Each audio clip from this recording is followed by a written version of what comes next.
ਸਤਿ ਸ਼੍ਰੀ ਅਕਾਲ, ਨਮਸਕਾਰ ਤੇ ਆਦਾਬ। ਮੈਂ ਹਾਂ ਹਰਜਨ ਕੌਰ ਮੰਗੜ ਤੇ ਤੁਸੀਂ ਦੇਖ ਰਹੇ ਇੰਡੋਜ਼ ਟੀਵੀ। ਸਵਾਗਤ ਹੈ ਜੀ ਸਾਰਿਆਂ ਦਾ। ਬੁਲੇਟਿਨ ਦੀ ਸ਼ੁਰੂਆਤ ਕਰਦੇ ਹਾਂ ਜੀ ਤੇ ਅੱਜ ਵਿਚਾਰ ਚਰਚਾ ਕਰਨ ਲਈ ਸਾਡੇ ਨਾਲ ਜੁੜ ਚੁੱਕੇ ਨੇ ਸਿਡਨੀ ਤੋਂ ਪ੍ਰਭਜੋਤ ਸਿੰਘ ਸੰਧੂ, ਜੋ ਕਿ ਇਸ ਸਮੇਂ ਸਾਡੇ ਨਾਲ ਵੀਡੀਓ ਕਾਲ ਰਾਹੀਂ ਮੌਜੂਦ ਨੇ। ਕਰਦੇ ਹਾਂ ਜੀ ਉਹਨਾਂ ਦਾ ਸਵਾਗਤ। ਪ੍ਰਭਜੋਤ ਸੰਧੂ ਜੀ, ਬਹੁਤ-ਬਹੁਤ ਸਵਾਗਤ ਹੈ ਤੁਹਾਡਾ ਜੀ। ਸਤਿ ਸ਼੍ਰੀ ਅਕਾਲ ਜੀ। ਇੰਡੋਜ਼ ਟੀਵੀ ਦੇਖ ਰਹੇ ਸਾਰੇ ਦਰਸ਼ਕਾਂ ਨੂੰ ਪਿਆਰ ਭਰੀ ਸਤਿ ਸ਼੍ਰੀ ਅਕਾਲ। ਸੰਧੂ ਸਾਹਿਬ, ਨਿਊ ਸਾਊਥ ਵੇਲਜ਼ ਦੇ ਵਿੱਚ ਰਿਕਾਰਡ ਤੋੜ ਕੇਸਾਂ ਦੀ ਅੱਜ ਗਿਣਤੀ ਆਈ ਹੈ ਜੀ। ਨਾਲ ਦੀ ਨਾਲ 22 ਮੌਤਾਂ ਵੀ ਹੋਈਆਂ ਨੇ। ਰਿਕਾਰਡ ਤੋੜ ਕੇਸ 92,264 ਕੇਸ ਆ ਚੁੱਕੇ ਨੇ ਜੀ। ਸੋ ਤੁਹਾਡੇ ਜਿਹੜੇ ਪ੍ਰੀਮੀਅਰ ਡੋਮਿਨਿਕ ਹੈਗੇ, ਉਹਨਾਂ ਨੇ ਇਹ ਵੀ ਕਿਹਾ ਹੈ ਕਿ ਅਜੇ ਜਿਹੜੇ ਕੇਸਿਸ ਹੈਗੇ ਉਹਨਾਂ ਨੂੰ ਅੰਡਰ ਐਸਟੀਮੇਟ ਨਾ ਕਰੋ, ਕਿਉਂਕਿ RAT ਅਜੇ ਟੈਸਟ ਹੋਣੇ ਬਾਕੀ ਨੇ। ਜੇਕਰ ਗੱਲ ਕੀਤੀ ਜਾਵੇ ਜੀ ਕੁਇਨਜ਼ਲੈਂਡ ਦੀ, ਤਾਂ 22,069 ਕੇਸ ਆ ਚੁੱਕੇ ਨੇ ਤੇ ਨਾਲ ਹੀ ਉਹਦੇ ਵਿਕਟੋਰੀਆ ਦੇ ਵਿੱਚ 37,169 ਕੇਸ। ਸੋ ਕੇਸਾਂ ਦੀ ਗਿਣਤੀ ਬਹੁਤ ਜ਼ਿਆਦਾ ਵੱਧ ਰਹੀ ਹੈ ਜੀ। ਹਾਂ, ਦੇਖੋ ਜੀ, ਜਿਹੜੀ ਇਹ ਕੇਸਾਂ ਦੀ ਗਿਣਤੀ ਵੱਧ ਰਹੀ ਆ, ਇਹਦੇ ਵਿੱਚ ਜਿਹੜੇ ਲੋਕਾਂ ਨੇ ਇਮਾਨਦਾਰੀ ਨਾਲ ਰੈਟ ਟੈਸਟ ਜਿਹੜਾ ਆ ਉਹ ਨਿਊ ਸਾਊਥ ਵੇਲਜ਼ ਦੀ ਐਪ ਤੇ ਜਾ ਕੇ ਰਿਪੋਰਟ ਕੀਤਾ ਆ, ਉਹਦੇ ਸਮੇਤ ਇਹ 92,000 ਕੇਸ ਬਣਦੇ ਨੇ। ਤੇ ਜਿਹੜੇ ਬਾਕੀ ਸੂਬਿਆਂ ਦੇ ਵਿੱਚ ਅਜੇ ਜਿਹੜੇ ਰੈਟ ਟੈਸਟ ਵਾਲੇ ਰਿਪੋਰਟਾਂ ਨੇ ਉਹ ਆਉਣੀਆਂ ਬਾਕੀ ਨੇ। ਇੱਕ ਪਾਸੇ ਤਾਂ ਲੋਕਾਂ ਦੀ ਇਮਾਨਦਾਰੀ ਦੀ ਦਾਤ ਦੇਣੀ ਬਣਦੀ ਆ ਕਿ ਲੋਕ ਚਾਹੁੰਦਿਆਂ ਹੋਇਆਂ ਵੀ ਜੇ ਚਾਹੁਣ ਤਾਂ ਇਹ ਉੱਥੇ ਰਿਪੋਰਟ ਕਰਨ ਤੋਂ ਰੁਕ ਸਕਦੇ ਨੇ, ਕਿਉਂਕਿ ਕੋਈ ਏਦਾਂ ਦੀ ਪ੍ਰਣਾਲੀ ਨਹੀਂ ਹੈਗੀ ਜਿਹਦੇ ਵਿੱਚ ਇਹ ਤਸਦੀਕ ਕੀਤਾ ਜਾ ਸਕੇ ਕਿ ਜਿਸ ਬੰਦੇ ਨੇ ਵੀ ਉਹਨੂੰ ਕੋਵਿਡ ਹੋਇਆ ਆ, ਉਹਨੇ ਸੱਚੀ ਮੁੱਚੀ ਉਹਨੇ ਟੈਸਟ ਆਪਣੇ ਘਰੇ ਕੀਤਾ ਤੇ ਸੱਚੀ ਮੁੱਚੀ ਕਰਕੇ ਰਿਪੋਰਟ ਵੀ ਕੀਤਾ ਆ। ਜੇ ਆਪਾਂ ਇਹਦੇ 'ਚ ਉਹਨਾਂ ਲੋਕਾਂ ਦੀ ਗਿਣਤੀ ਨੂੰ ਦਰਜ ਕਰ ਲਈਏ ਤਾਂ ਸ਼ਾਇਦ ਇਹ ਗਿਣਤੀ ਹੋਰ ਕਿਤੇ ਵਧੇਰੇ ਹੋਵੇ, ਜਿਨ੍ਹਾਂ ਨੇ ਆਪਣੇ ਜੌਬ ਜਾਣ ਦੇ ਡਰ ਤੋਂ ਜਾਂ ਕਿਸੇ ਹੋਰ ਆਪਣੀ ਆਜ਼ਾਦੀ ਜਾਂ ਜਿਹੜੇ ਗਵਾਚ ਜਾਣ ਦੇ ਡਰ ਤੋਂ ਉਹਨਾਂ ਨੇ ਇਹ ਟੈਸਟ ਰਿਪੋਰਟ ਨਹੀਂ ਕੀਤਾ। ਜਾਂ ਬਹੁਤ ਸਾਰੇ ਲੋਕ ਇਹੋ ਜਿਹੇ ਨੇ ਜਿਹੜੇ ਕਿ ਸਿੰਪਟਮਸ ਹੋਣ ਦੇ ਬਾਵਜੂਦ ਉਹ ਇਹ ਟੈਸਟ ਕਰਨ ਤੋਂ ਗੁਰੇਜ਼ ਕਰ ਰਹੇ ਨੇ, ਟੈਸਟ ਕਰਾਉਣ ਤੋਂ ਗੁਰੇਜ਼ ਕਰ ਰਹੇ ਨੇ ਕਿ ਤਾਂ ਕਿ ਕਿਤੇ ਅਸੀਂ ਉਸ ਸੂਚੀ ਵਿੱਚ ਨਾ ਆ ਜਾਈਏ। ਸੋ ਹਾਲਾਤ ਬੜੇ ਬੇਕਾਬੂ ਹੋ ਰਹੇ ਨੇ। ਇਹ ਨਵੇਂ ਕੋਵਿਡ ਦੇ ਜਿਹੜੇ ਆ ਰਿਜ਼ਲਟ ਆਉਣ ਤੋਂ ਬਾਅਦ ਬਹੁਤ ਹਾਹਾਕਾਰ ਮਚੀ ਹੋਈ ਆ। ਇਹ ਇੱਕ ਤਰ੍ਹਾਂ ਨਾਲ ਅੰਤਰਰਾਸ਼ਟਰੀ ਪੱਧਰ ਦੇ ਉੱਤੇ ਵੀ ਇਹ ਖਬਰ ਬਣੀ ਹੋਈ ਆ। ਇੰਡੀਆ ਦੇ ਜਿਹੜੇ ਟੀਵੀ ਚੈਨਲ ਆ ਉਹ ਵੀ ਜ਼ਿਕਰ ਕਰ ਰਹੇ ਨੇ ਕਿ ਆਸਟ੍ਰੇਲੀਆ ਦੇ ਵਿੱਚ 1 ਮਿਲੀਅਨ ਤੋਂ ਵੱਧ ਲੋਕ ਜਿਹੜੇ ਨੇ ਉਹ ਕੋਵਿਡ ਜਿਹੜੇ ਆ ਉਹ ਇਹ ਤੋਂ ਪ੍ਰਭਾਵਿਤ ਹੋ ਚੁੱਕੇ ਨੇ। ਬਹੁਤ ਸਾਰੀਆਂ ਫਲਾਈਟਸ ਜਿਹੜੀਆਂ ਸੀਗੀਆਂ ਉਹ ਆਸਟ੍ਰੇਲੀਆ ਤੋਂ ਜਿਹੜੀ ਜਾਣ ਵਾਲੀਆਂ ਫਲਾਈਟ ਸੀਗੀਆਂ, ਇੰਡੀਆ ਨੇ ਉਹ ਫਲਾਈਟਸ ਵੀ ਲੈਣ ਤੋਂ ਇਨਕਾਰ ਕਰ ਦਿੱਤਾ ਸੀ। ਸਾਡੇ ਜਾਣਕਾਰ ਸੀ ਜਿਨ੍ਹਾਂ ਨੇ 14 ਤਰੀਕ ਨੂੰ ਜਾਣਾ ਸੀ ਇੰਡੀਆ ਨੂੰ, ਤੇ ਉਹਨਾਂ ਨੂੰ ਅਚਾਨਕ ਕੁਆਂਟਸ ਦਾ ਇਨਫੋਰਮੇਸ਼ਨ ਆਉਂਦੀ ਹੈ ਕਿ ਫਲਾਈਟ ਕੈਂਸਲ ਹੋ ਗਈ ਆ ਤੇ ਅਸੀਂ ਉਸ ਦੇਸ਼ ਨਾਲ, ਭਾਰਤ ਨਾਲ ਅਸੀਂ ਰਾਬਤਾ ਕਾਇਮ ਕਰ ਰਹੇ ਹਾਂ ਕਿ ਸਾਨੂੰ ਨਵੀਆਂ ਸ਼ਰਤਾਂ ਦੇ ਅਧੀਨ ਸਾਨੂੰ ਉੱਥੇ ਜਾਣ ਦੀ ਆਗਿਆ ਦੇਵੇ। ਸੋ ਕੁੱਲ ਮਿਲਾ ਕੇ ਜਿਹੜਾ ਇਹ ਕੋਵਿਡ ਆ ਉਹ ਇੱਕ ਦੈਂਤ ਬਣਦਾ ਜਾ ਰਿਹਾ ਆ। ਇਸ ਦੈਂਤ ਤੋਂ ਬਚਣ ਵਾਸਤੇ ਜਿਹੜਾ ਇਲਾਜ ਪ੍ਰਣਾਲੀ ਤਾਂ ਸਿਰਫ ਇਹੀ ਆ ਕਿ ਤੁਸੀਂ ਆਪਣੇ ਘਰ ਰਹਿ ਕੇ ਆਪਣੇ ਆਪ ਨੂੰ ਆਈਸੋਲੇਟ ਕਰਨਾ ਆ, ਜਿਹੜੀ ਆ ਗਰਮ ਪਾਣੀ ਪੀਣਾ ਆ, ਜਿਹੜਾ ਹੋਰ ਜਿਹੜੇ ਛੋਟੇ ਮੋਟੇ ਓੜ-ਪੋੜ ਕਰਨੇ ਨੇ, ਪੈਰਾਡੋਲ ਲਈ ਜਾਂਦੇ ਨੇ। ਹੋਰ ਕੋਈ ਇਹਦੇ 'ਚ ਠੋਸ ਕੋਈ ਜਿਹੜੇ ਮੈਡੀਕੇਸ਼ਨ ਵਾਲੀ ਗੱਲ ਅਜੇ ਤੱਕ ਨਹੀਂ ਆਈ। 22 ਮੌਤਾਂ ਵੀ ਹੋ ਚੁੱਕੀਆਂ ਨੇ, ਇਸ ਕਰਕੇ ਇਹਨੂੰ ਹਲਕੇ ਵਿੱਚ ਨਹੀਂ ਲਿਆ ਜਾ ਸਕਦਾ। ਸੋ ਇਹ ਇਕੱਲਾ ਆਸਟ੍ਰੇਲੀਆ ਦਾ ਹੀ ਹਾਲਾਤ ਨਹੀਂ ਗੇ, ਸਾਰੇ ਸੰਸਾਰ ਭਰ ਦੇ ਵਿੱਚ ਹੀ ਲੋਕ ਇਹਦੇ ਨਾਲ ਜਿਹੜਾ ਪੀੜਤ ਨੇ। ਅਮਰੀਕਾ ਦੇ ਵਿੱਚ ਵੀ ਬਹੁਤ ਸਾਰੇ ਕੇਸਿਸ ਆ ਰਹੇ ਨੇ, ਬ੍ਰਾਜ਼ੀਲ ਦੇ ਵਿੱਚ ਵੀ ਆ। ਕੋਈ ਦੇਸ਼ ਇਹਦੇ ਕਹਿਰ ਤੋਂ ਬਚਿਆ ਹੋਇਆ ਨਹੀਂ ਹੈਗਾ। ਸੋ ਜਿਹੜਾ ਪਰਹੇਜ਼ ਸਭ ਤੋਂ ਵੱਡਾ ਇਲਾਜ ਆ, ਜੇ ਆਪਣੇ ਜਿਹੜੇ ਸਮੇਂ-ਸਮੇਂ ਤੇ ਬਾਰ-ਬਾਰ ਹੱਥ ਧੋ ਕੇ ਜਿਹੜਾ ਆ ਤੁਸੀਂ ਕਿਸੇ ਕੰਮ ਨੂੰ ਹੱਥ ਲਾਓ, ਸੋਸ਼ਲ ਡਿਸਟੈਂਸ ਬਣਾ ਕੇ ਰੱਖੋ, ਮਾਸਕ ਜ਼ਰੂਰ ਪਾ ਕੇ ਰੱਖੋ, ਤੇ ਜੇ ਤੁਹਾਨੂੰ ਸਿੰਪਟਮ ਲੱਗਦੇ ਨੇ ਤਾਂ ਆਪਣੇ ਆਪ ਆਈਸੋਲੇਟ ਜ਼ਰੂਰ ਕਰ ਲਓ। ਘੱਟੋ ਘੱਟ ਜੇ ਤੁਸੀਂ ਟੈਸਟ ਨਹੀਂ ਕਰਨਾ ਜਾਂ ਤੁਹਾਨੂੰ ਕਿਟ ਨਹੀਂ ਲੱਭਦੀ ਤਾਂ ਤੁਸੀਂ ਇੱਕ ਇਹਤਿਆਤ ਵਜੋਂ ਆਪਣੇ ਆਪ ਨੂੰ ਆਈਸੋਲੇਟ ਕਰ ਲਓ ਤਾਂ ਕਿ ਇਹਨੂੰ ਹੋਰ ਵਧੇਰੇ ਫੈਲਣ ਤੋਂ ਰੋਕਿਆ ਜਾ ਸਕੇ। ਜੀ ਸੰਧੂ ਸਾਹਿਬ, ਜਿਵੇਂ ਕਰੋਨਾ ਕਾਲ ਤੁਸੀਂ ਦੱਸ ਰਹੇ ਹੋ ਕਿ ਕੇਸਿਸ ਵੱਧਦੇ ਨੇ ਤੇ ਨਾਲ ਦੀ ਨਾਲ ਪਾਲਿਸੀਜ਼ ਵੀ ਚੇਂਜ ਹੁੰਦੀਆਂ ਜਾਂਦੀਆਂ ਨੇ, ਜਿਨ੍ਹਾਂ ਨੂੰ ਆਪਾਂ ਕਹਿ ਦਈਏ ਕਿ ਅਣਮਿੱਥੇ ਸਮੇਂ ਲਈ ਕੁਝ ਨਾ ਕੁਝ ਕਰ ਦਿੱਤਾ ਜਾਂਦਾ। ਪਰ ਕਈ ਲੋਕ ਅਜਿਹੇ ਨੇ ਜਿਹੜੇ ਬਹੁਤ ਹੀ ਜ਼ਿਆਦਾ ਜ਼ਰੂਰੀ ਜਿਨ੍ਹਾਂ ਦੇ ਕੰਮ ਨੇ ਆਪਣੇ ਮੁਲਕਾਂ ਦੇ ਵਿੱਚ ਜਾਣ ਲਈ, ਖਾਸ ਕਰਕੇ ਭਾਰਤ ਦੀ ਆਪਾਂ ਗੱਲ ਕਰੀਏ ਤਾਂ ਪੰਜਾਬ ਸੂਬੇ ਦੇ ਵਿੱਚ ਲੋਕੀ ਜਾਣਾ ਚਾਹੁੰਦੇ ਨੇ। ਕਈਆਂ ਦੇ ਮਾਂ-ਬਾਪ ਬਹੁਤ ਜ਼ਿਆਦਾ ਬਿਮਾਰ ਨੇ, ਕਈਆਂ ਨੂੰ ਬਹੁਤ ਮਜਬੂਰੀ ਹੈ ਜਾਣ ਦੀ, ਪਰ ਗੱਲ ਇਹ ਹੈ ਜੀ ਕਿ ਕਦੋਂ ਕੀ ਹੋ ਜਾਵੇ ਪਤਾ ਨਹੀਂ ਚੱਲਦਾ ਹੈਗਾ। ਸੋ ਲੋਕਾਂ ਦੀਆਂ ਟਿਕਟਸ ਜਿਹੜੀਆਂ ਹੈਗੀਆਂ ਧਰੀਆਂ ਧਰਾਈਆਂ ਰਹਿ ਜਾਂਦੀਆਂ ਨੇ। ਮੈਂ ਇੱਥੇ ਇੱਕ ਹੋਰ ਵਾਕਿਆ ਜ਼ਿਕਰ ਕਰਨਾ ਚਾਹਾਂਗੀ ਮੈਲਬਨ ਦਾ ਜੀ। ਦੋ ਆਪਣੇ ਭਾਰਤੀ ਕਪਲ ਸਨ ਜਿਨ੍ਹਾਂ ਨੇ ਇੰਡੀਆ ਜਾਣਾ ਸੀ। ਜਦੋਂ ਉਹ 에ਅਰਪੋਰਟ ਤੇ ਜਾਂਦੇ ਸਨ ਉਹਨਾਂ ਦੀ ਪੋਜ਼ਿਟਿਵ ਰਿਪੋਰਟ ਆ ਜਾਂਦੀ ਹੈ, ਪਰ ਜਦੋਂ ਕਿਸੇ ਹੋਰ ਜਗ੍ਹਾ ਦੇ ਉੱਤੇ ਆਪਣਾ ਟੈਸਟ ਕਰਾਉਂਦੇ ਸਨ ਤਾਂ ਨੈਗੇਟਿਵ ਆਉਂਦੀ ਸੀ। 2 ਵਾਰ 에ਅਰਪੋਰਟ ਤੋਂ ਮੁੜ ਕੇ ਆਏ ਨੇ। ਸੋ ਖੱਜਲ ਖੁਆਰੀਆਂ ਬਹੁਤ ਜ਼ਿਆਦਾ ਹੋ ਰਹੀਆਂ ਜੀ। ਨਾਲ ਦੀ ਨਾਲ ਜਿਹੜੇ ਹੋਰ ਵੀ ਸਟੂਡੈਂਟ ਕਹਿ ਲਓ ਜਾਂ ਆਰਜ਼ੀ ਵੀਜ਼ਾ ਧਾਰਕ ਕਹਿ ਲਓ, ਉਹਨਾਂ ਦੇ ਸਵਾਲ ਬਣੇ ਹੋਏ ਨੇ ਜੀ ਕਿ ਕੀ ਅਸੀਂ ਤਾਂ ਨਹੀਂ ਜਾ ਸਕਦੇ ਇੰਡੀਆ, ਕੀ ਉਹ ਆਪਣੇ ਪੈਰੈਂਟਸ ਨੂੰ ਇੱਥੇ ਬੁਲਾ ਸਕਦੇ ਨੇ ਜੇਕਰ ਉਹ ਅਸਥਾਈ ਵੀਜ਼ੇ ਦੇ ਉੱਤੇ ਨੇ ਜਾਂ ਸਟੂਡੈਂਟ ਵੀਜ਼ੇ ਦੇ ਉੱਤੇ ਨੇ? ਦੇਖੋ, ਪਹਿਲਾਂ ਤਾਂ ਮੈਂ ਉਸ ਸਵਾਲ ਦਾ ਜਵਾਬ ਦੇਵਾਂਗਾ ਕਿ ਜਿਹੜਾ ਅਸੀਂ ਜੇ ਪੰਜਾਬ ਨੂੰ ਜਾਂ ਭਾਰਤ ਨੂੰ ਜਾਣਾ ਚਾਹੁੰਦੇ ਹਾਂ ਤਾਂ ਜਿੱਥੇ ਤੁਹਾਡੇ ਬਹੁਤ ਜ਼ਿਆਦਾ ਮਜਬੂਰੀ ਵਾਲੇ ਹਾਲਾਤ ਆ, ਤੁਸੀਂ ਰੋਕ ਹੀ ਨਹੀਂ ਸਕਦੇ, ਤੁਹਾਨੂੰ ਉਹਨਾਂ ਹਾਲਤਾਂ ਦੇ ਵਿੱਚ ਆਸਟ੍ਰੇਲੀਆ ਛੱਡ ਕੇ ਜਾਣ ਨੂੰ ਤਰਜੀਹ ਦੇਣੀ ਚਾਹੀਦੀ ਆ।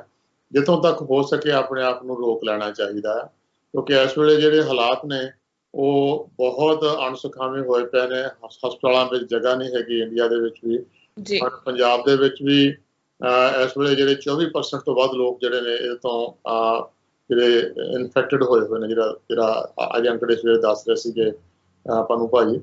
ਸੋ ਇਸ ਤੋਂ ਇਹ ਆਪਾਂ ਨੂੰ ਸਪਸ਼ਟ ਹੁੰਦਾ ਆ ਕਿ ਤੁਹਾਡੇ ਜਿਹੜੀ ਇੱਕ ਫਨ ਵਾਲੀ ਵਿਜ਼ਿਟ ਸੀਗੀ ਉਹਨੂੰ ਲੋਕ ਇੰਡੀਆ ਦੇ ਵਿੱਚ ਉਸ ਤਰ੍ਹਾਂ ਨਾਲ ਨਹੀਂ ਲੈ ਰਹੇ। ਤੁਹਾਨੂੰ ਜੀ ਆਇਆਂ ਨਹੀਂ ਕਿਹਾ ਜਾਂਦਾ, ਤੁਹਾਨੂੰ ਇੱਕ ਇਸ ਵੇਲੇ ਜਿਹੜਾ ਸਮਾਜਿਕ ਤੌਰ ਤੇ ਮਾਹੌਲ ਬਣ ਚੁੱਕਾ ਆ ਉਹਦੇ 'ਚ ਜਿਹੜੀਆਂ ਰਿਪੋਰਟਸ ਆ ਰਹੀਆਂ ਤੁਹਾਨੂੰ ਅਛੂਤ ਵਾਂਗੂ ਟ੍ਰੀਟ ਕੀਤਾ ਜਾਂਦਾ ਹੈ ਕਿ ਬਾਹਰਲੇ ਦੇਸ਼ 'ਚੋਂ ਆਏ ਨੇ।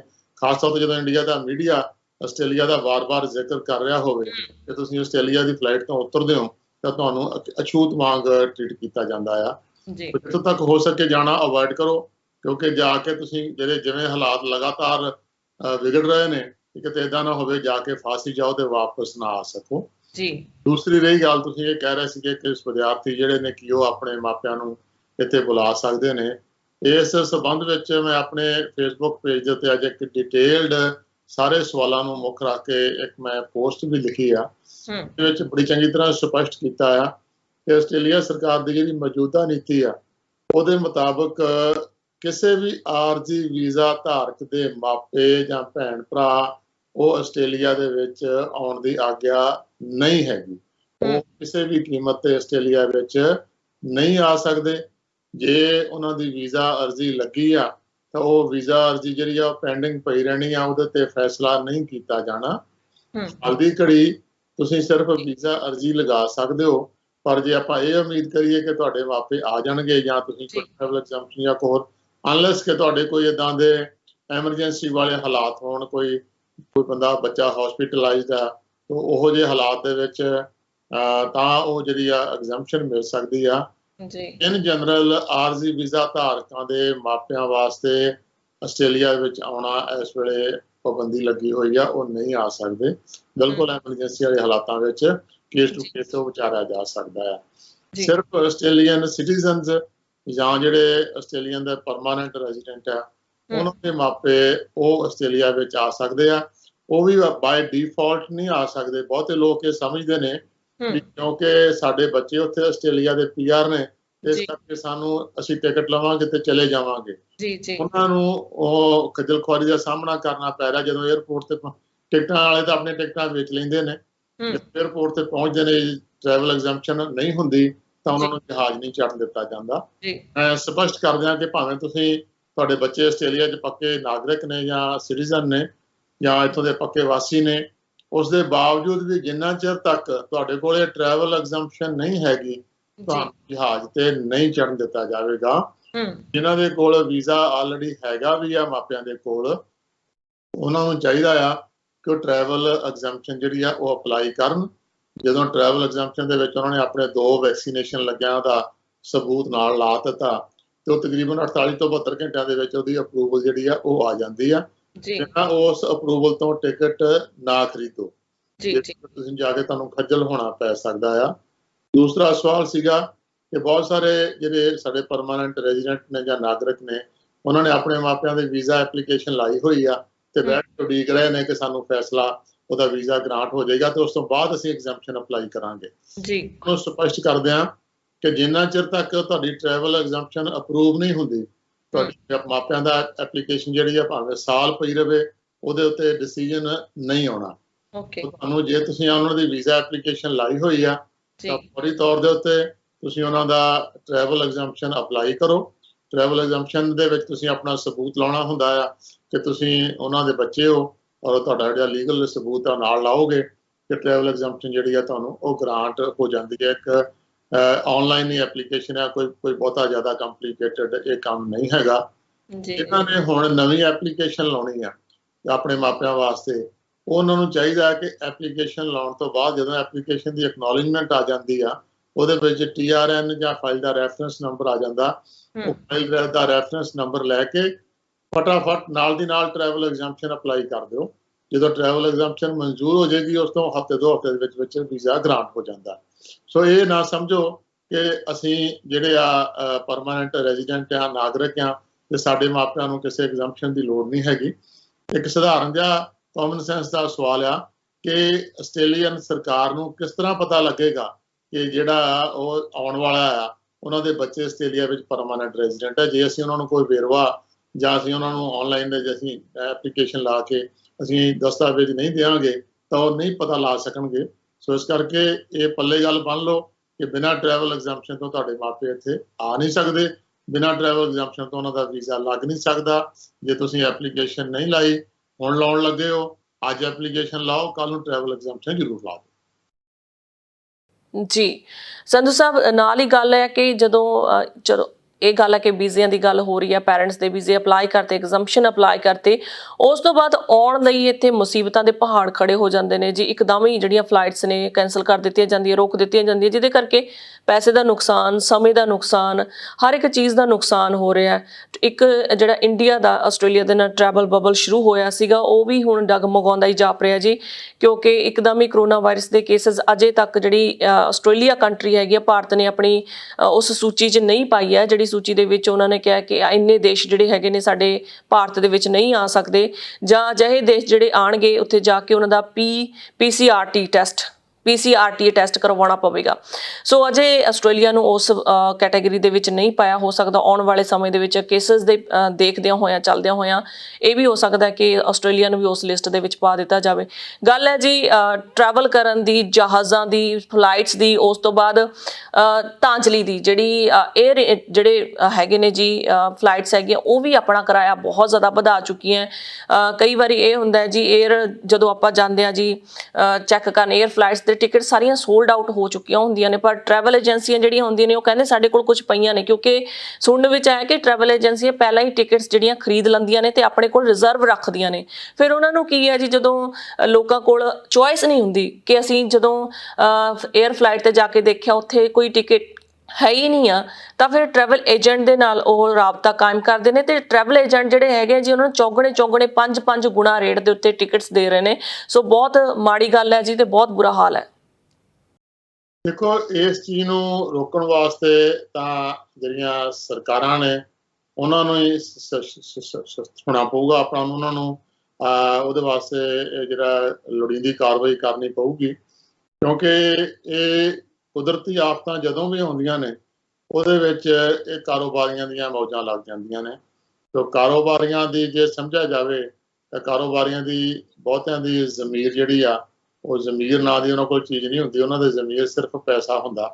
ਸੋ ਹਰ ਹਾਲਾਤ ਨੂੰ ਉਹ ਪੈਸਾ ਬਣਾਉਣ ਵਾਸਤੇ ਵਰਤਦੇ ਨੇ, ਔਰ ਏਅਰਲਾਈਨਾਂ ਵੀ ਤੇ ਜਿਹੜੇ ਏਅਰਲਾਈਨ ਵਾਲੇ ਏਜੰਟਸ ਆ ਉਹ ਵੀ ਇਸ ਮੌਕੇ ਦੇ ਵਿੱਚ ਲੋਕਾਂ ਦੀ ਲੁੱਟ ਕਰਨ ਦੇ ਵਿੱਚ ਕੋਈ ਕਸਰ ਨਹੀਂ ਬਾਕੀ ਛੱਡ ਰਿਹਾ। ਸੋ ਜਿਹੜੀਆਂ ਸਮੇਂ ਦੀਆਂ ਸਰਕਾਰਾਂ ਨੇ, ਆਪੋ ਆਪਣੇ ਦੇਸ਼ ਦੀਆਂ ਸਰਕਾਰਾਂ ਨੇ, ਉਹਨਾਂ ਨੂੰ ਹੀ ਆਪਣੇ ਐਨਫੋਰਸਮੈਂਟ ਡਾਇਰੈਕਟੋਰੇਟ ਦੇ ਰਾਹੀਂ ਇਸ ਚੀਜ਼ਾਂ ਦੀਆਂ ਜਿਹੜੀਆਂ ਉਹ ਮੇਕ ਸ਼ੋਰ ਕਰਨੀ ਚਾਹੀਦੀ ਆ ਕਿ ਲੁੱਟ ਖਸੁੱਟ ਲੋਕਾਂ ਦੀ ਨਾ ਹੋਵੇ, ਜ਼ਿਆਦਾ ਕੰਪੀਟੀਸ਼ਨ ਹੋਵੇ, ਜ਼ਿਆਦਾ ਫਲਾਈਟਸ ਹੋਣ, ਜ਼ਿਆਦਾ ਏਅਰਲਾਈਨ ਜਿਹੜੀਆਂ ਜਦੋਂ ਉਹਨਾਂ ਦਾ ਕੰਪੀਟੀਸ਼ਨ ਹੁੰਦਾ ਆ ਤਾਂ ਫਿਰ ਫਲਾਈਟਾਂ ਦੀ ਜਿਹੜੀ ਆ ਪ੍ਰਾਈਸ ਉਹ ਨੋਰਮਲ ਰਹਿੰਦੀ ਆ। ਪਰ ਹਾਲਾਤ ਇੱਦਾਂ ਦੇ ਨੇ ਕਿ ਇਹਨਾਂ ਹਾਲਾਤਾਂ ਦੇ ਵਿੱਚ ਸਾਨੂੰ ਇਹਦੇ ਨਾਲ ਕੋਪ ਅਪ ਕਰਨਾ ਹੀ ਪੈਣਾ। ਟਰੈਵਲ ਸਿਰਫ ਉਦੋਂ ਕਰੋ ਜਦੋਂ ਤੁਹਾਡਾ ਗੁਜ਼ਾਰਾ ਨਹੀਂ ਹੁੰਦਾ, ਜਿੰਨਾ ਚਿਰ ਤੱਕ ਗੁਜ਼ਾਰਾ ਹੁੰਦਾ ਆ ਕੋਸ਼ਿਸ਼ ਕਰੋ ਕਿ ਟਰੈਵਲ ਨਾ ਕੀਤੀ ਜਾਵੇ। ਜੀ ਸੰਧੂ ਸਾਹਿਬ, ਗੱਲ ਕਰਦੇ ਹਾਂ ਜੀ ਪੰਜਾਬ ਦੇ ਵਿੱਚ ਇਲੈਕਸ਼ਨਸ ਦਾ ਮਾਹੌਲ ਹੈ ਜੀ। 2022 ਦੀਆਂ ਵਿਧਾਨ ਸਭਾ ਚੋਣਾਂ ਬਿਲਕੁਲ ਸਿਰ ਤੇ ਆਈਆਂ ਹੋਈਆਂ ਨੇ।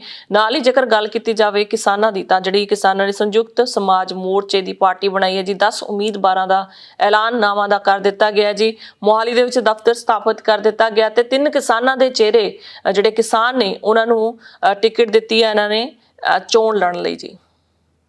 ਦੇਖੋ, ਮੇਰੀ ਆਪਣੀ ਸਮਝ ਮੁਤਾਬਕ ਸਮਾਜ ਜਿਹੜਾ ਇਹ ਸੰਯੁਕਤ ਸਮਾਜ ਮੋਰਚਾ ਬਣਾਇਆ ਆ, ਉਹਦਾ ਸਿਆਸਤ ਦੇ ਵਿੱਚ ਦਾਖਲ ਹੋ ਜਾਣਾ ਇੱਕ ਸ਼ੁਭ ਸ਼ਗਨ ਆ, ਕਿਉਂਕਿ ਹਾਲ ਦੀ ਘੜੀ ਉਹਨਾਂ ਦੀ ਨੀਅਤ ਸਾਫ਼ ਜਾਪਦੀ ਆ। ਜਿਹੜੀਆਂ ਟ੍ਰੈਡੀਸ਼ਨਲ ਪਾਰਟੀਆਂ ਨੇ, ਉਹਨਾਂ ਨੇ ਜਿਸ ਤਰੀਕੇ ਨਾਲ ਸਿਆਸਤ ਨੂੰ ਇੱਕ ਕਾਰੋਬਾਰ ਬਣਾ ਲਿਆ ਸੀਗਾ, ਉਸ ਹਿਸਾਬ ਦੇ ਨਾਲ ਕਿਸੇ ਇੱਕ, ਜਿਹਨੂੰ ਕਹ ਲਓ ਕਿ ਨਾਨ ਪ੍ਰੋਫਿਟ ਆਰਗੇਨਾਈਜੇਸ਼ਨ, ਜਿਹੜੀ ਕਿ ਇਹ ਸਿਆਸਤ ਨੂੰ ਮੁਨਾਫੇ ਵਾਲਾ ਧੰਦਾ ਨਹੀਂ ਸਮਝਦੀ, ਲੋਕਾਂ ਦੀ ਗੱਲ ਕਰ ਸਕਦੀ ਆ, ਉੱਦਾਂ ਦੀ ਇੱਕ ਪਾਰਟੀ ਦੀ ਜ਼ਰੂਰਤ ਸੀਗੀ। ਸੋ ਜੇ ਹੁਣ ਤੱਕ ਦਾ ਰਿਕਾਰਡ ਵੇਖਿਆ ਜਾਵੇ ਸੰਯੁਕਤ ਕਿਸਾਨ ਮੋਰਚੇ ਦਾ, ਤਾਂ ਉਹਨਾਂ ਦੀ ਬੜਾ ਸਾਫ਼ ਸੁਥਰਾ ਰਿਕਾਰਡ ਆ। ਉਹਨਾਂ ਦੀ ਜਿਹੜੀ ਆ, ਕੋਈ ਵੀ ਉਹਨਾਂ 'ਤੇ ਕੋਈ ਬੇਈਮਾਨੀ ਦਾ ਇਲਜ਼ਾਮ ਨਹੀਂ ਲੱਗਿਆ। ਔਰ ਜੇ ਉਹਨਾਂ ਨੇ ਇਹ ਫੈਸਲਾ ਕੀਤਾ ਆ, ਤਾਂ ਉਹਨੇ ਟ੍ਰੈਡੀਸ਼ਨਲ ਪਾਰਟੀਆਂ ਨੂੰ ਕੰਪਨੀ ਵੀ ਛੇੜੀ ਹੋਈ ਆ। ਜਿਹੜੇ ਕੱਲ 10 ਉਮੀਦਵਾਰਾਂ ਦੀ ਲਿਸਟ ਜਾਰੀ ਕੀਤੀ ਆ, ਉਹਦੇ ਵਿੱਚ ਬਹੁਤਾ ਕਰਕੇ ਜਿਹੜੇ ਉਮੀਦਵਾਰ ਆ, ਉਹ ਸਾਰੇ ਸਾਫ਼ ਸੁਥਰੀ ਦਿੱਖ ਵਾਲੇ ਜਿਹੜੇ ਨੇ, ਉਹ ਉਹਨਾਂ ਨੇ ਜਿਹੜੇ ਜਾਰੀ ਕੀਤੇ ਨੇ। ਔਰ ਸਮਾਜ ਦੇ ਸਾਰੇ ਵਰਗਾਂ ਤੋਂ ਲਏ ਨੇ, ਇਕੱਲੇ ਕਿਸਾਨ ਹੀ ਨਹੀਂ ਹੈਗੇ ਉਹਦੇ ਉਮੀਦਵਾਰ। ਇਹ ਵੀ ਇੱਕ ਸ਼ੁਭ ਸ਼ਗਨ ਆ ਕਿ ਕੋਈ ਜਿਹੜੇ ਸਾਰੇ ਸਮਾਜ ਦੇ ਸਾਰੇ ਵਰਗਾਂ ਨੂੰ ਨਾਲ ਲੈ ਕੇ ਇਹ ਮੋਰਚਾ ਅੱਗੇ ਵਧਣ ਦੀ ਕੋਸ਼ਿਸ਼ ਕਰ ਰਿਹਾ ਆ। ਇੱਕ ਚੀਜ਼ ਦੇ ਉੱਤੇ ਜ਼ਰੂਰ ਸਵਾਲ ਉਠਾਇਆ ਜਾ ਰਿਹਾ ਕਿ 14 ਫਰਵਰੀ ਤੱਕ ਉਹਨਾਂ ਨੇ ਅਰਜ਼ੀਆਂ ਮੰਗੀਆਂ ਸੀਗੀਆਂ, ਤੇ 14 ਫਰਵਰੀ ਦੀ 5 ਵਜੇ ਤੱਕ ਅਰਜ਼ੀਆਂ ਮੰਗਣ ਤੋਂ ਬਾਅਦ ਜਿਹੜੀ ਸਕਰੂਟਨਿੰਗ ਕਮੇਟੀ ਆ, ਉਹਨੇ ਫੈਸਲਾ ਕਰਨਾ ਸੀਗਾ। ਪਰ ਅਚਾਨਕ 10 ਟਿਕਟਾਂ ਦਾ ਐਲਾਨ ਕਰਨ ਦੇ ਨਾਲ ਉਹਨਾਂ ਦਾ ਜਿਹੜਾ ਇਹ ਪ੍ਰਭਾਵ ਸੀਗਾ ਕਿ ਅਸੀਂ ਪਾਰਦਰਸ਼ੀ ਢੰਗ ਨਾਲ ਟਿਕਟਾਂ ਦੇਵਾਂਗੇ, ਉਹਦੇ ਤੇ ਸਵਾਲੀਆ ਚਿੰਨ੍ਹ ਜ਼ਰੂਰ ਉੱਠਦਾ ਆ। ਪਰ ਕਿਉਂਕਿ ਜਿਹੜੇ ਉਮੀਦਵਾਰ ਉਹਨਾਂ ਨੇ ਘੋਸ਼ਿਤ ਕੀਤੇ ਨੇ, ਉਹਨਾਂ ਉਮੀਦਵਾਰਾਂ ਦੀ ਜਿਹੜੀ ਦੇਖਿਆ ਔਰ ਸਮਾਜ ਦੇ ਵਿੱਚ ਸਥਾਨ ਆ, ਉਹ ਬੜਾ ਸਾਫ਼ ਸੁਥਰਾ ਅਕਸ ਵਾਲਾ ਆ। ਇਸ ਕਰਕੇ ਉਹਨਾਂ ਦੀ ਇਸ ਜਿਹੜੀ ਨਿੱਕੀ ਜਿਹੀ ਕੁਤਾਹੀ ਆ, ਉਹਨੂੰ ਅੱਖੋਂ ਪਰੋਖੇ ਕਰ ਦਿੱਤਾ ਜਾਣਾ ਚਾਹੀਦਾ ਆ। ਤੇ ਕੁੱਲ ਮਿਲਾ ਕੇ ਤਾਂ 14 ਫਰਵਰੀ ਤੋਂ ਬਾਅਦ ਜਿਹੜੀ ਸਕਰੂਟਨਿੰਗ ਕਮੇਟੀ ਆ, ਬਾਕੀ ਦੀਆਂ ਟਿਕਟਾਂ ਦਾ ਫੈਸਲਾ ਕਰੇਗੀ। ਔਰ ਹਮ-ਹਮਾ ਕੇ ਉਹ ਮੈਦਾਨ ਦੇ ਵਿੱਚ ਉਤਰ ਰਹੇ ਨੇ। ਜਿਸ ਤਰ੍ਹਾਂ ਨਾਲ ਉਹਨਾਂ ਦਾ ਨੈਟਵਰਕਿੰਗ ਸੀਗੀ ਪਿੰਡ ਪੱਧਰ ਤੱਕ ਕਿਸਾਨ ਮੋਰਚੇ ਦੇ ਦੌਰਾਨ, ਤਰੀਕੇ ਨਾਲ ਮੈਂ ਸਮਝਦਾ ਹਾਂ ਕਿ ਜਿਹੜੀ ਅਕਾਲੀ ਦਲ, ਕਾਂਗਰਸ ਤੇ ਜਿਹੜੀ ਭਾਜਪਾ ਵਰਗੀ ਪਾਰਟੀ, ਜਿਨ੍ਹਾਂ ਦਾ ਕੇਡਰ ਆ, ਉਹਨਾਂ ਦੇ ਕੇਡਰ ਤੋਂ ਬਾਅਦ ਜੇ ਕਿਸੇ ਕੋਲੇ ਕੇਡਰ ਹੈਗਾ ਆ, ਤਾਂ ਉਹ ਇੱਕ ਕਿਸਾਨ ਜਿਹੜਾ ਮੋਰਚਾ, ਜਿਹੜਾ ਸਮਾਜ ਮੋਰਚੇ ਦੇ ਨਾਂ ਨਾਲ ਇਲੈਕਸ਼ਨ ਲੜ ਰਿਹਾ ਆ, ਉਹ ਉਹਨਾਂ ਦੇ ਕੋਲੇ ਕੇਡਰ ਆ। ਉਹਨਾਂ ਕੋਲੇ ਹਰ ਪਿੰਡ ਪੱਧਰ ਦੇ ਉੱਤੇ ਆਪਣੀ ਇਕਾਈ ਆ। ਉਸ ਇਕਾਈ ਦੇ ਰਾਹੀਂ ਉਹ ਆਪਣਾ ਜਿਹੜਾ ਸੁਨੇਹਾ ਆ ਪਿੰਡ ਪਿੰਡ ਤੱਕ ਪਹੁੰਚਾ ਸਕਦੇ ਨੇ, ਔਰ ਇਹ ਇੱਕ ਲਹਿਰ ਬਣ ਸਕਦੀ ਆ। ਸਿਰਫ ਜਿਹੜੀਆਂ ਕੁਝ ਇੱਕ ਜਥੇਬੰਦੀਆਂ ਨੇ ਜਿਨ੍ਹਾਂ ਨੇ ਇਲੈਕਸ਼ਨਾਂ ਲੜਨ ਦਾ ਨਹੀਂ ਫੈਸਲਾ ਕੀਤਾ, ਉਹਨਾਂ ਦਾ ਇੰਪੈਕਟ ਜ਼ਰੂਰ ਪੈ ਸਕਦਾ ਆ। ਉਹਨੂੰ ਲਗਾਤਾਰ ਮਨਾਉਣ ਦੀਆਂ ਕੋਸ਼ਿਸ਼ਾਂ ਕੀਤੀਆਂ ਜਾ ਸਕਦੀਆਂ ਨੇ। ਪਰ ਮੈਂ ਸਮਝਦਾ ਕਿ ਵਡੇਰੇ ਹਿੱਤਾਂ ਦੇ ਵਾਸਤੇ, ਆਮ ਲੋਕਾਂ ਦੇ ਵਡੇਰੇ ਹਿੱਤਾਂ ਦੇ ਵਾਸਤੇ, ਉਹਨਾਂ ਜਿਹੜੀਆਂ ਆਰਗੇਨਾਈਜੇਸ਼ਨਾਂ ਜਿਨ੍ਹਾਂ ਨੇ ਇਹਦੇ ਵਿੱਚ ਦਾਖਲ ਨਹੀਂ ਹੋਈਆਂ, ਜਿਹੜੀਆਂ ਰਾਜਨੀਤੀ ਦੇ ਵਿੱਚ, ਉਹਨਾਂ ਨੂੰ ਵੀ ਚਾਹੀਦਾ ਹੈ ਕਿ ਭਾਵੇਂ ਬਾਹਰੋਂ ਰਹਿ ਕੇ ਹੀ ਇਹ ਕਿਸਾਨ ਜਿਹੜਾ ਸਮਾਜ ਮੋਰਚਾ ਹੈ, ਉਹਦੀ ਮਦਦ ਕਰਨ, ਜੇ ਆਪ ਇਲੈਕਸ਼ਨ ਨਹੀਂ ਵੀ ਲੜਨਾ ਚਾਹੁੰਦੀਆਂ। ਕਿਉਂਕਿ ਕੁੱਲ ਮਿਲਾ ਕੇ ਇਸ ਵੇਲੇ ਜਿਹੜਾ ਸੰਯੁਕਤ ਕਿਸਾਨ ਮੋਰਚੇ ਦਾ ਜਿਹਨੂੰ ਕਹ ਲਓ ਕਿ ਫਸਾਡ ਆ, ਜਾਂ ਉਹਨਾਂ ਦਾ ਮੁਖੜਾ ਆ, ਉਹ ਲੋਕ ਪੱਖੀ ਨਜ਼ਰ ਆ ਰਿਹਾ ਆ।